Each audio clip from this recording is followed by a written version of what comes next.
Hey yogis, yoginis, and everyone in between. I'm Kit and welcome to Yoga with Kit Souther. So if you've seen the title, you know, and you're subscribed to my channel, you know that we're talking about something and doing a different video topic that I have never done before. So today we are going to be talking about epilepsy, yoga, and mental health. So on my channel, I normally just do like yin yoga, restorative yoga, yoga therapy, hatha yoga. We stick mainly in those realms. But something that I've really been feeling like has been missing from the internet, and anytime that I've gone to try to search for this in the past, I've never found many resources that I felt like there's a community there, people should talk about this, or just it's lacking. And so I just want to talk to you guys about my story, how my yoga journey has been impacted by my epilepsy and vice versa, how my epilepsy has been impacted by my yoga journey, as well as mental health issues that I've struggled with in the past up until present moment, and just kind of talk to you guys, be real, maybe, you know, see if we can talk about epilepsy and mental health and be inside of the yoga community while we do so. So today that's what we're going to be diving into. I'm going to go ahead and we're going to kind of just start out from the beginning.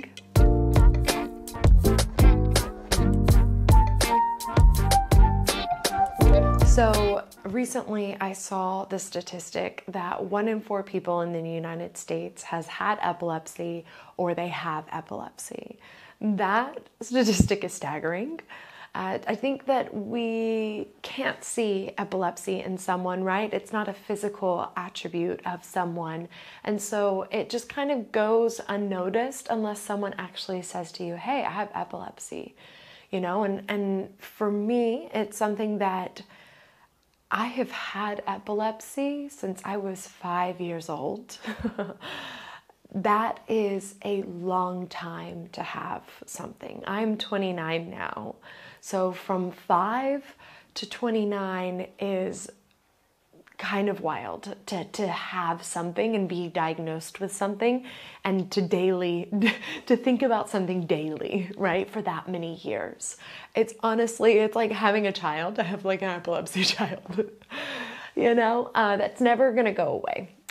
So I just kind of want to talk to you guys, be real with you, and we can go from there. So when I was 5 years old, I was diagnosed with epilepsy, and I have absence seizures, which are like you stare off into space and you're in a different place for about 5 minutes. A few seconds, 5 seconds. It can range for different people. Maybe some people they're in their wherever place for 5 minutes. I don't know.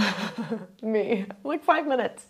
I've never been in one for 5 minutes, but it wouldn't surprise me. It's pretty much just like, I remember when I was a kid, before alcohol terms were a thing for me, I would call it blacking out, which is kind of hilarious now, like looking back on it. But yeah, that's what I called it as a kid. I'd just black out. You go to nowhere place, and then you come back in, and it's like this time has passed. There's been an eclipse of time, and you have not been present for it. So my parents were amazing helping me as a child. I can't imagine for them what it must have been like to have a child and being so young. And back then, I mean, we had the internet, but we didn't have the internet like we do now. You know, it's like, I imagine now for parents who get these diagnoses, you know, they go to the internet, they start researching it, but we just didn't really have that. And, you know, luckily now there are a lot more articles about epilepsy. There's a lot more research about epilepsy, and we don't have like the stigma necessarily that we used to have. But I remember growing up, there was kind of a stigma about it. And not necessarily in a bad way, but like, you know, people would joke about convulsions and all of this stuff. So I, as a child, you know, during those formative years, I was really, really struggling with learning how to read. And before I was even diagnosed with epilepsy, I had to start going to see a tutor because I was really falling behind, and I was working really hard. And my sister, the middle sister, she's super smart, and my older sister is as well. But my middle sister, she was super smart, and she's closer to me in age. And I couldn't understand why I was having so many difficulties. Like, even as a child, you can see this. I was capable of understanding that, and so I had to start going to a tutor. And when I was there with my tutor, I'd be reading and I'd get to a word, and she'd say that I knew the word, but I'd pause on that word for a few seconds, and then I'd skip it and go to the next word. And she was like, that's just very strange. It's weird because, she knows this word, but she's just skipping over it. And, she luckily spoke to my parents. She's a very kind woman. And by chance, by the source energy, whatever you want to call it, God, don't know, not going to bring that into this video. We can talk about that and spiritualism in another video if you guys want to. Let me know in the comments if you want to talk about that stuff. I love it. I talk about it with all my friends, so let me know. So she luckily, just by chance, I don't know, again, whatever you call it, her nephew actually had the exact same type of seizures that I have. I'm getting chills. It's like anytime I talk about this, it's just wild. And so she talked to my parents and she said, yeah, I think it's possible that she might have epilepsy. Maybe you should go to a neurologist.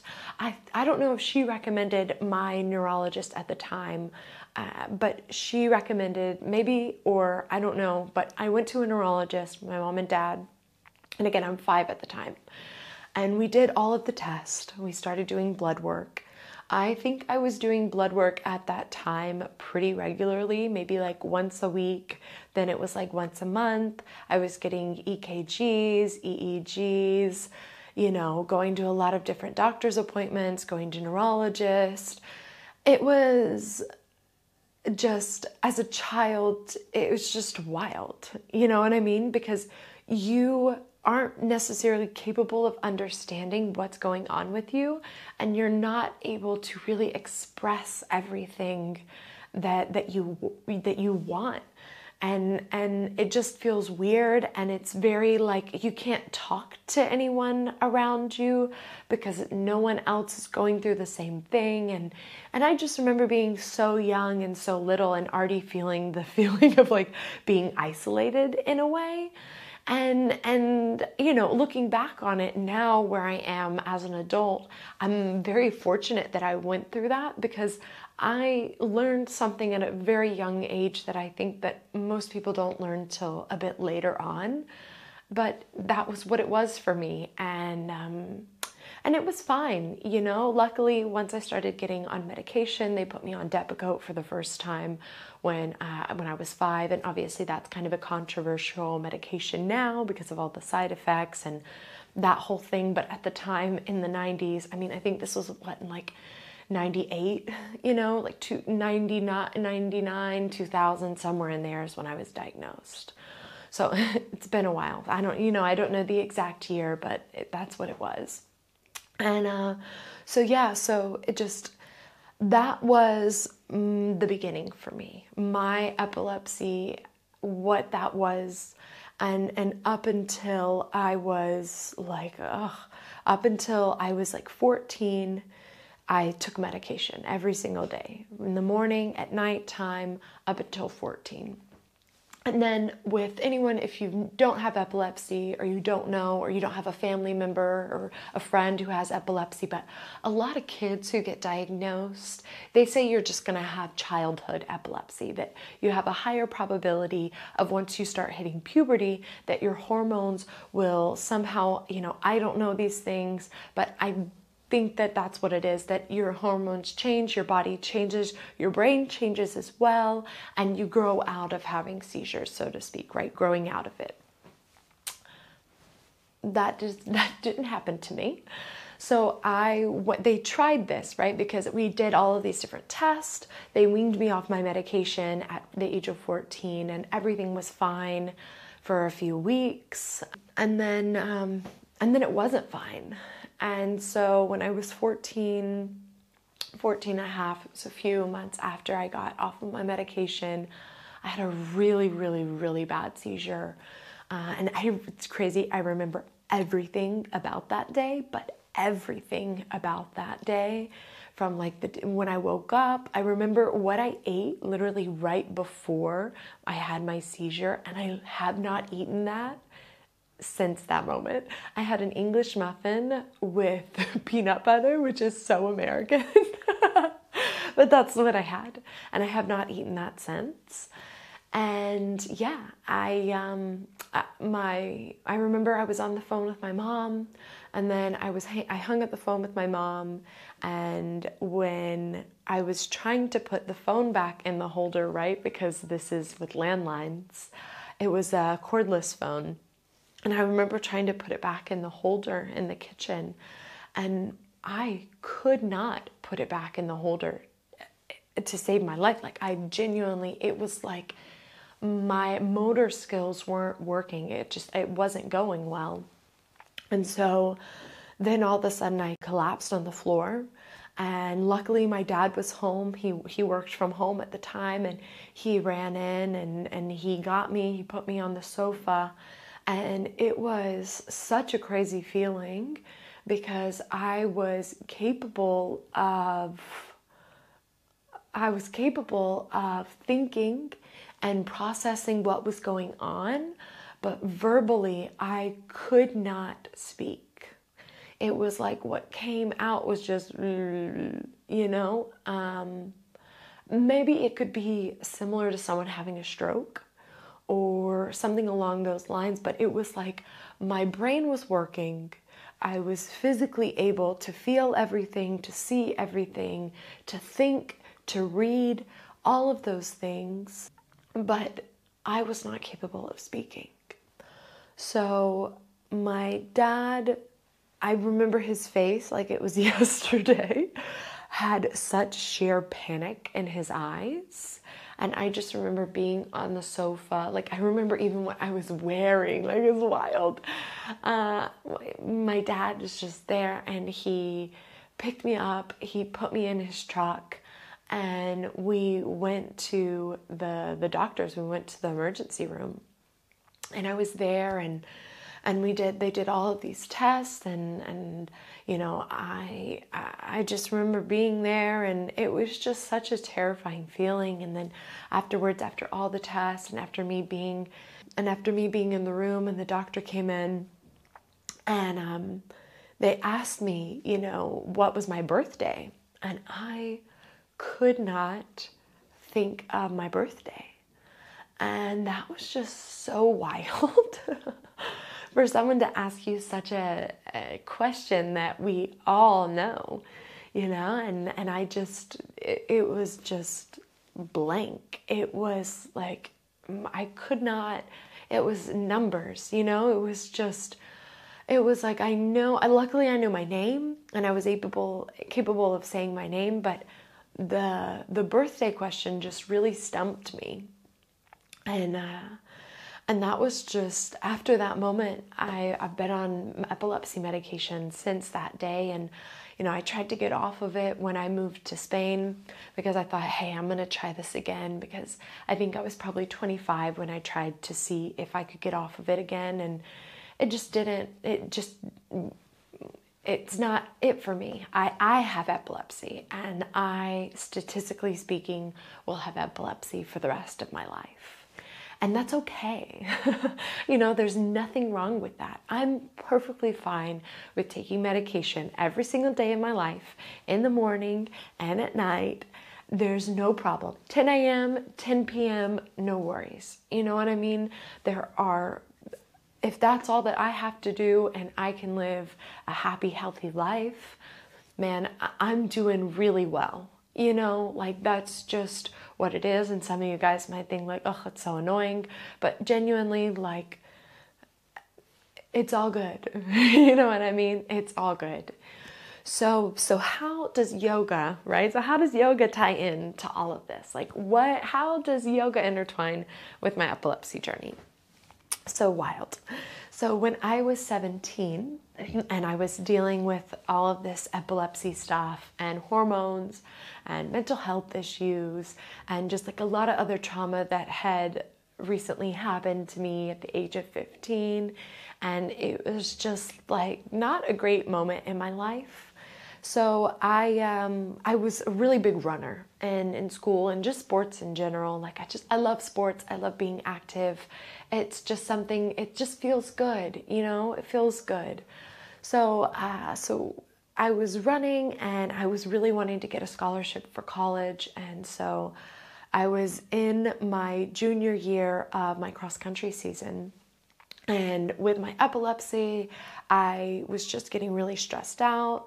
It was kind of flaring up. And then with stress and everything of that, I wound up getting strep throat, a sinus infection, and mono all at the same time.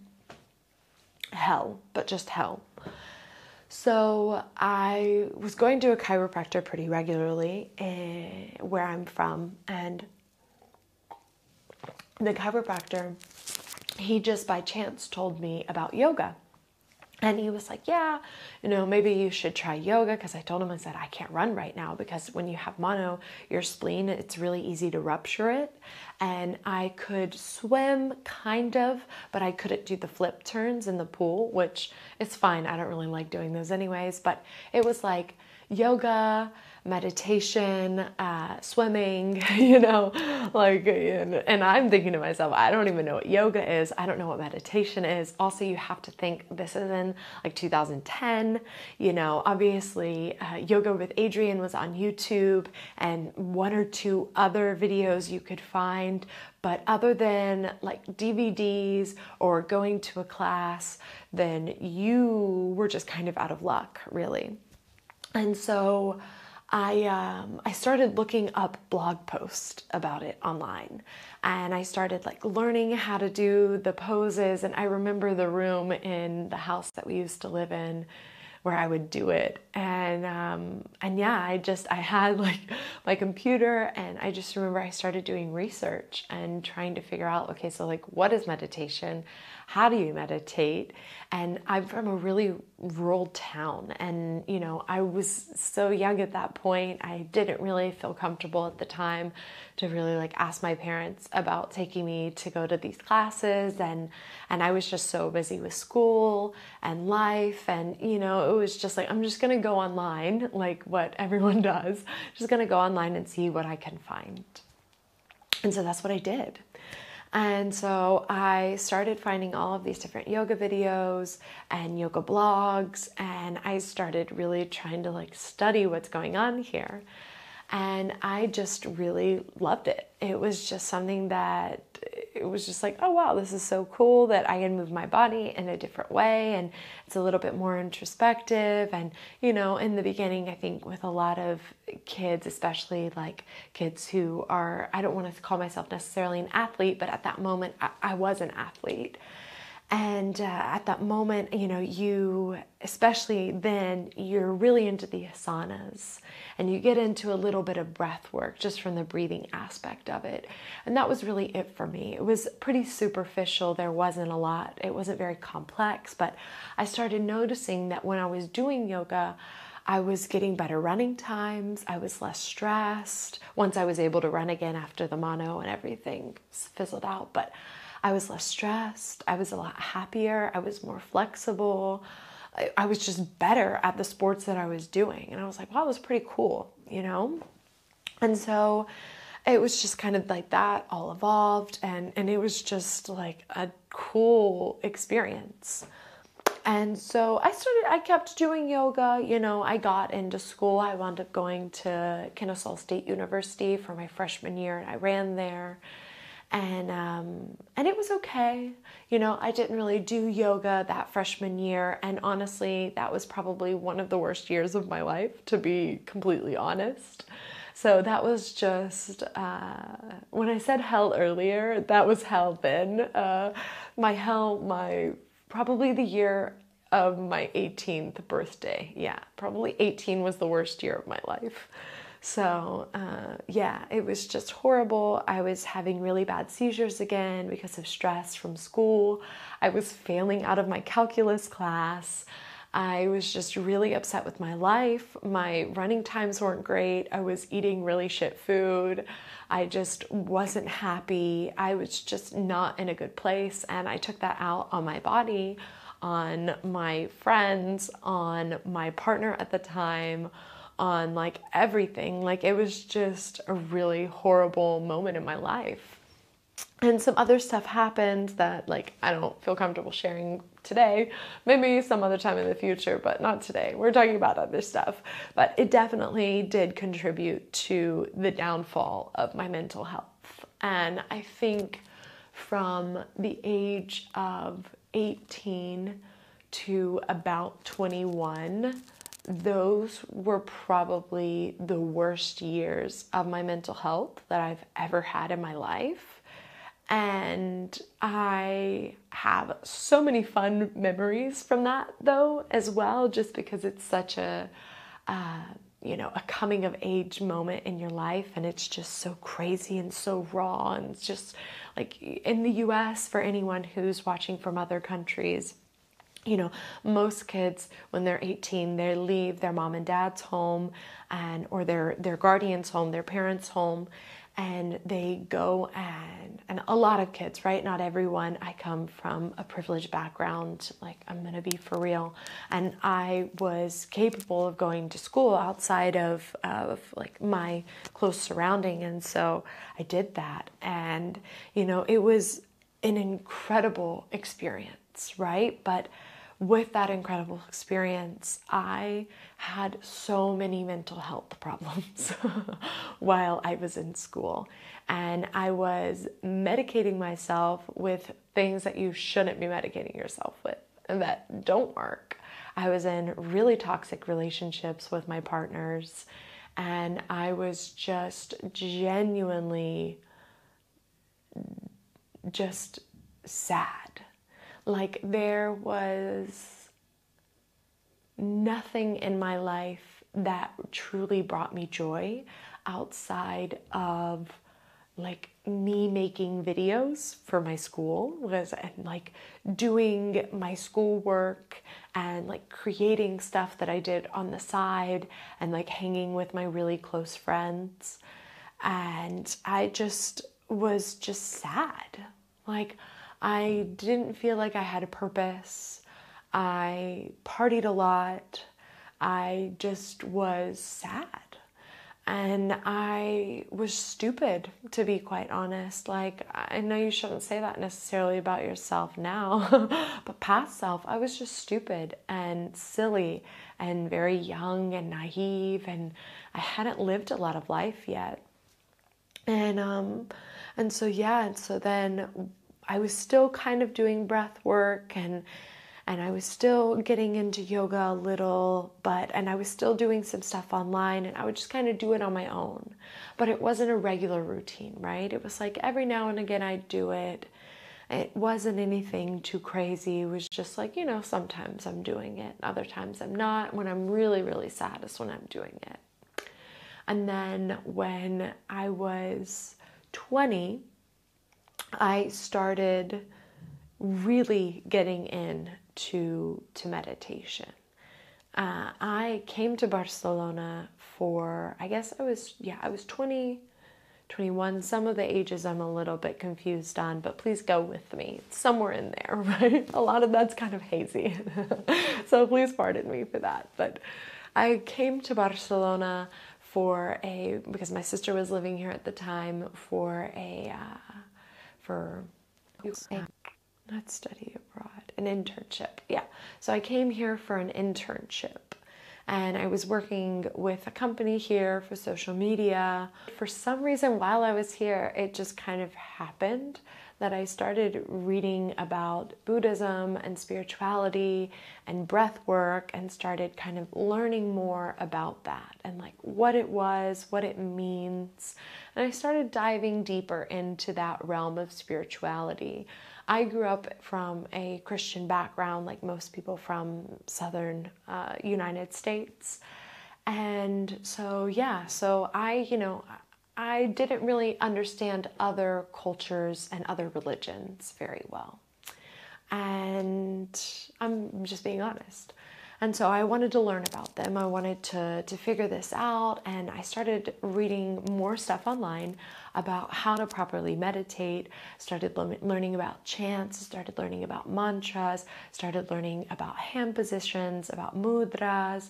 And I started really just being interested in this practice. I still didn't really like practicing with other people though. That's something that it just felt too intimate to be with other people in a intimate setting like that. And maybe you might think, oh, that's kind of weird, but I think there are a lot of us that prefer to have meditative practice and intimate practice alone. And I don't think that makes it any more valid or any less valid than going to a group with a group and doing it with a group. It's just a different atmosphere. It's a different experience. And that's okay. And at the time, I knew that I wasn't ready for that. And yeah, so that's what it was. So while I was here in that, 3-month period, I was alone a lot, and I was kind of rediscovering who I was. I was, so to speak, rebranding myself and who I am. And so I went back to school, and that's when I was like, okay, I like yoga a lot. I started doing yoga pretty regularly. I wasn't going anywhere to a gym or anything like that. I was just doing it at my house and doing videos online. I really started out with yoga with Adrienne. I love her videos still to this day. She's the queen of yoga on YouTube for a reason. So how, good for her. She helped me through a lot of stuff, and I've looked up to her for a long time. And so, yeah, like many other people, that's when I really started getting into it, and I started doing her videos pretty regularly, and then I started learning about other people on YouTube, and I started doing other YouTube videos, and this was all in the year of like 2013, 2014. And it was just, like I wanted to get into it, and I still wanted to do it on my own. And that's just kind of how it was for me. I didn't go and search for a yoga community. It was something that I did on my own. And I found through that, it helped so much with my anxiety, with my depression. When I was 15, I was on antidepressants for something that happened to me. So it was just like, it was just a rough moment in my life. And I found that yoga, meditation, and really working through that helped me. But again, I was so young and so not ready for what life really was, So then I came to Spain when I was 23, I believe is how old I was. I didn't really know what I wanted to do. When I was in college, I studied communications, and more so I was really looking into going into videography, and that's what I wanted to do. I wanted to do videography, and I just, I was like, maybe I want to do the news for one semester in my college.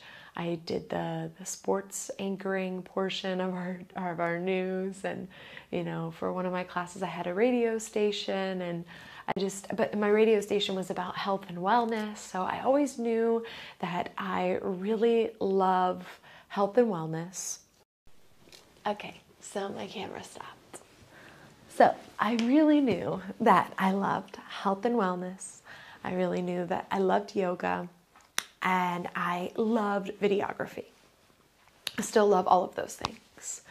And I was trying to figure out, this is Cooper, I was trying to figure out, how do I go about my life, because I moved to a new country at the time. I was not really knowing what I wanted to do with my life. I didn't know if I wanted to go back to school. At one point I was thinking about doing something in animation because I love cartoons. That's a fun fact about me. And it was just I was trying to figure out, what is my life purpose, and then I started, and I was still having a regular daily yoga practice. And I just, I was trying to figure this out. What am I going to do with my life? What is my dharma? What am I getting called to do? And one of my girlfriends, she's a really close friend of mine, we were talking on the phone one day, and I was I think I really want to go into doing some teacher training. And at that time, I was probably 24, 25. And I was working with my husband, and it was fine, but I was I want something for myself. I want to help people. And I want to find that way, my way, of how I can help the world. And so, during that moment in my life, I started going to regular yoga classes. I was regularly attending a studio here in Barcelona. And, I started to really dive into yoga as a hobby. And at the time when I moved to Barcelona, I'm just going to be real with you, I was suffering so heavily from anxiety. And I didn't speak Spanish when I first came here. People speak Spanish and Catalan. I didn't speak either languages.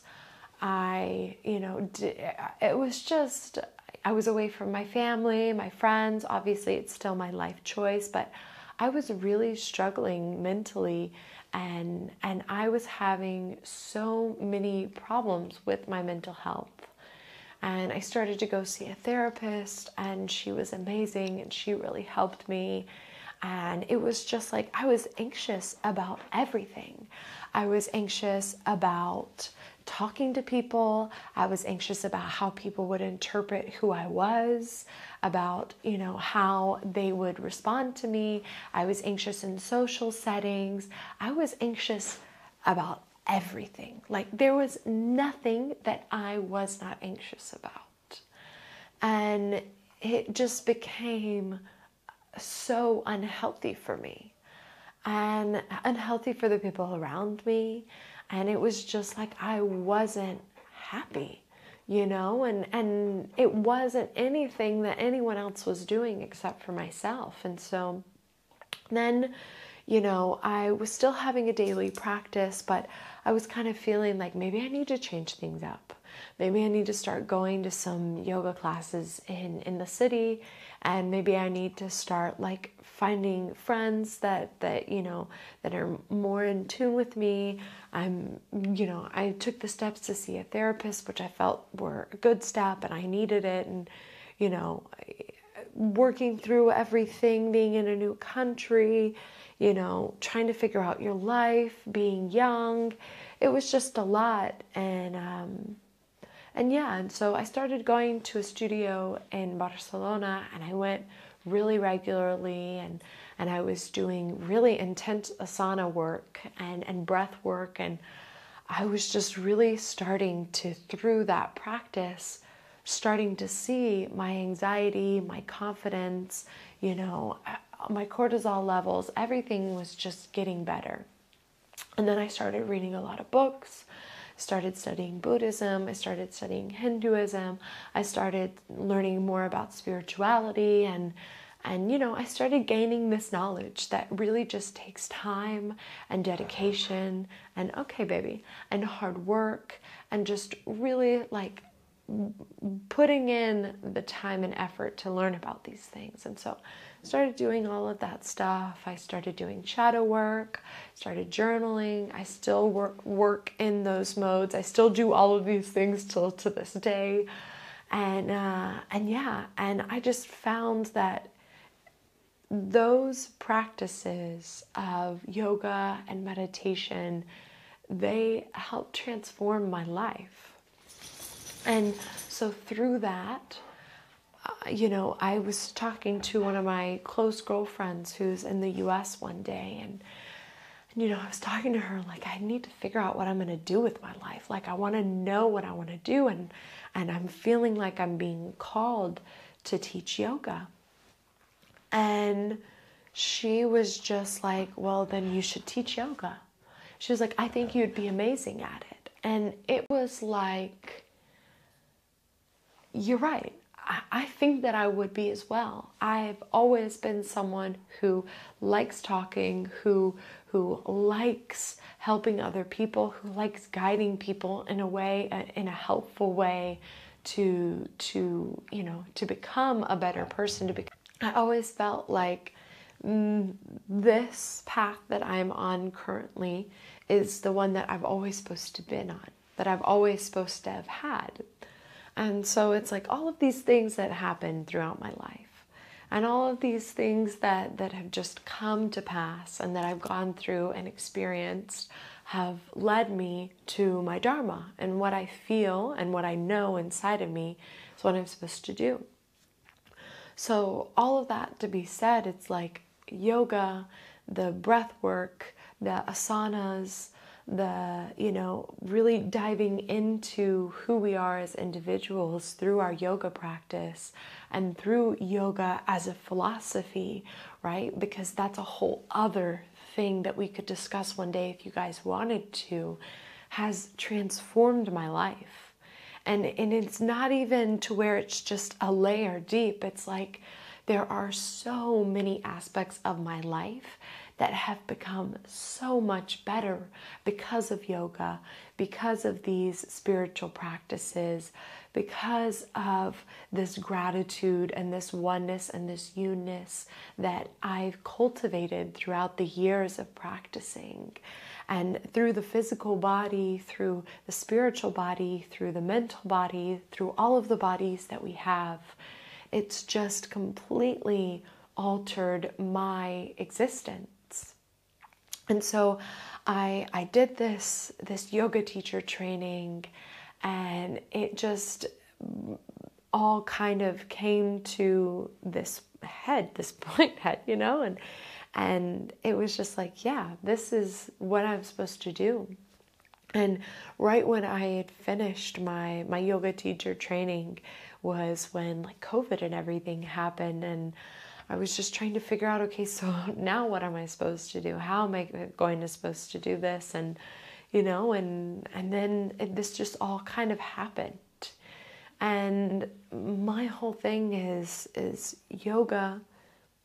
Once you start having this daily practice, it can help with so many different ailments that we have, whether it's these mental health problems that we're dealing with and suffering from, or it's epilepsy, or it's ADHD, or whatever you have, these things, even if it's just like an anger management problem, or if it's just you're having stress in your workplace, taking that time for yourself and deepening your practice, and maybe even when you're off the mat, using those principles and that breath work and those techniques that we learn from our own individual practice and taking that out into the real world can just genuinely transform our lives. And, and so that's just kind of, I wanted to just share this story with you guys and just kind of see, maybe you've experienced something similar to yourself, or maybe you have epilepsy and maybe you've started doing yoga and maybe it's helping you. For instance, for my seizures, my absent seizures, normally when I have episodes, when I'm having a seizure, it's because I have so much stress in my life, because I'm not getting enough sleep, because of, I haven't taken my doses on a regular basis. These things, like little things, for instance, of managing our stress levels and getting adequate sleep, those two things, if you're really capable of creating a great sleep routine if you have epilepsy, and even just if you don't. And also just really focusing on managing our stress levels and really being mindful of that. It can drastically change your life. So yeah, so I just wanted to come on here and chat with you guys about my epilepsy journey and yoga and just mental health in general. If you guys have any questions, or if you want to know more about maybe like one specific aspect of this video, please let me know. Let me know in the comments section if you want me to expand about anything else, or I would love to hear from you if you've had any similar experiences to mine, or if you've found that yoga has helped you overcome different aspects or different challenges of your life. I would love to know in the comments section. I hope you guys have a fantastic morning, afternoon, or night, wherever you are in the world. And please let me know if you want more videos like this, just talking about yoga. I would, there's a part of me, I would really love to talk about spirituality and yoga, and maybe other religions and yoga. And if you practice other religions, if you should practice yoga. If you enjoyed this video, please leave a like and share it with someone if you feel like they could benefit from knowing more about epilepsy, yoga and epilepsy, just mental health in general. I love you guys. Namaste.